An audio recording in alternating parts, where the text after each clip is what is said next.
استودیو رادیو ریباز اف ام گهدار و شوپینرین می هجال هر دری دم باش ها دما پیشکش کرنا بلتانا دم جمهوریه که فرموسا نوچا پیش روزا کردی لهرما کردستانی هفتمین سال وگرا شهید مشعل تمو لهولری دیوژینا پنتاگون امریکا ناراضی بونا خوش را دست کرنا سیستم دژی موشکان یا روسی بو چاکدارن اسد در براند و اگر هيا برسفه نزیک بده سروکاتیا ترکی جی دبینه کو مانا هزن امریکا لسوریه وین آرامی الدوره بهتر بکا و چاوریا امریکا پشتوانیا خوش چاکدارن پیدیره راوستینه نتوین یگرتی رادگینه گونها روش با وگرا پنابرین سوریه با ولاتین وان نگونجاوه دم باش دوباره سلاف بهالکفتا سال وگرا هفتان یا شهید بونا امید شهیدان مشعل تمو شپیلا پیش روژا کردی لسوریه و خوندرک گشتی بلاف کرد ده و خوندنک گشتی ده دسته شوپاندن و هماهنگی یا شپیلا پیش روژا کردی لهرما کردستانی گوکو اوی هفتمین سال وگرا شهید مشعل تمو روژا یکشمی هفته ویمه دمجمیر هفته ایواری لهولا کاپیتول یا لهولری دیوژنا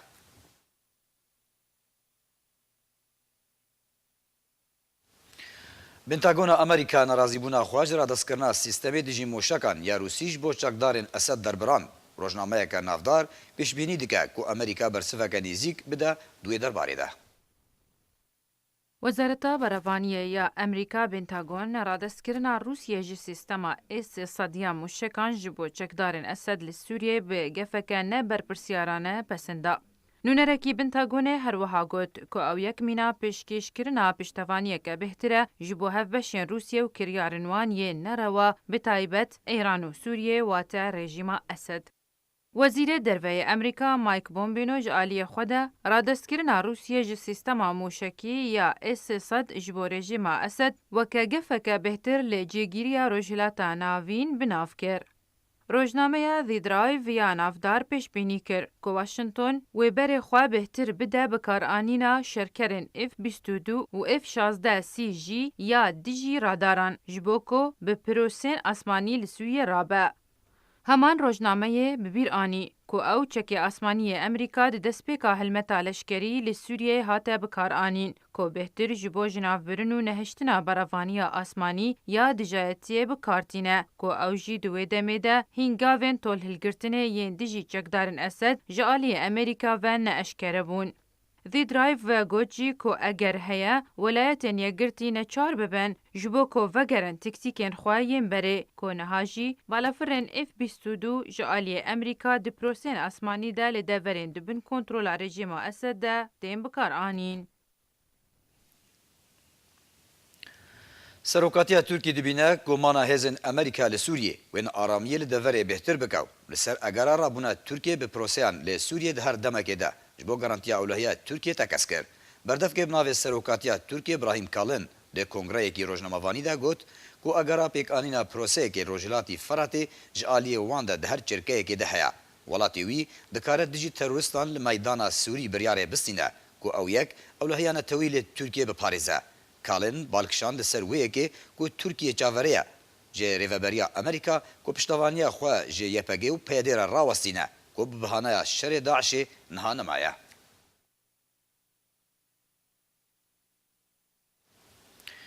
نتوین یگرتی رادگینه کنها روش با وگرا پنابرین سوریه با ولاتین وان نگونجاوه. ناوان دانشتمانی ریوبریا براوانی روسیه دبیجه کو زیدتر جه 6000 سوری ده هفته بوری ده وگریانا مالین خو لسوریه.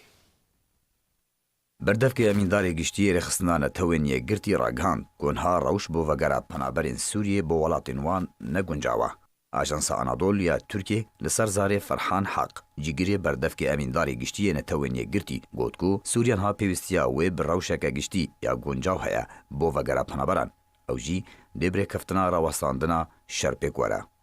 برپرسیار ناودولتی تکس کرد کو بریارا وگری پیوستا برازیبونا پنابران بخوبه نکو بزوره با سرباری کو نتوین یگرتی زوره لپنابران ناکا دا کو وگرن ولاتی خواه.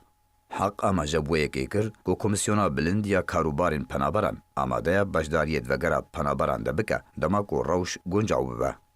هر دوی درباره ده مالپرا سپوتینگ یا روسی جی روژا چارشمه لسر زاره یفغینی ایلین بردف که ناوان دانشتمانی یا ریوبریا براوانی یا روسی بلاف کر کوز ده ترج 6000 سوری ده هفتیا بوری ده وگریانا مالین خواه لسوریه. ئێلین دجivîneke hevbeş da ya navenda hemahengiya hevbeş ya Rûsî Sûrî bo asankirina vegera penaberan ragihand ku divê heftiyê de 6163 penaber vegeriyana malên xwe di nav wan de 1212 ji welatiyên biyanî 4951 derbider jêdeverên cuda cuda di nava Sûriyê de vegeriyana malên xwe. Beryanha Welîd el-Muallim wezîrê derveyê rejimê di gotarekê de li pêşiya komala giştî netewên yekgirtî got ku zemîn ha bi vegera penaberan bo Sûriyê goncawa hin welat bi bikaranîna vê dosyeyê li gorî berjewendiyên xwe wek fişarekê û cîbcîgirina siyasetên xwe ji dosyeyê re awtomatbar kirin. 7 sal ser şoreşa Sûriyê re derbas bûn bi piştevaniya Rûsya û Îranê rejima Esed bi şer û êrişên asmanî û top û mûşekan û çekê kîmawî karî bû ku piraniya deverên Sûriyê vegerîne jêr kontrola xwe lê piraniya welatiyên Sûriyê di nav wan de Kurdên Kurdistana Sûriyê baweriya wan bi rejima Esed qet nayê da ku vegerin malên xwe di nerîna wan de rejima ku bi sed hezaran welatî kuştin îşkence kirin bi milyonan penaber kirin û jî zindanên wê tijî welatiyên sivîlin qet nikare aramî û rewşeke guncaw bo vegerê dabîn bike û jiyana wan wê herdem di metirsiyê de be. Şopînerên rêbaz berî ku em vê bultenê bidawî bînin dubara em ê sernûçeyan bêne bîrawe. Şepêla pêşeroja Kurdî li Herêma Kurdistanê heftemîn salvegera şehîd Mişal Temo li Hewlêrê dê vejîne. Pentagona Amerîka nerazîbûna xwe ji radestkirina sîstema dijî mûşekan ya Rûsyê ji bo çekdarên Esed derbrand û eger heye bersiveke nêzik bide. Serokatiya Tirkiye jê dibîne ku mana hêzên Amerîka li Sûriyê wêne aramiyê li deverê bêhtir bike û çavereya Amerîka piştevaniya xwe ji çekdarên pêdê re rawestîne. Netewên yekgirtî radgîne ku niha rewş bi vegera penaberên Sûriyê bi welatên wan neguncawe. Bultena me bi dawî hat her şad û bextewar bin.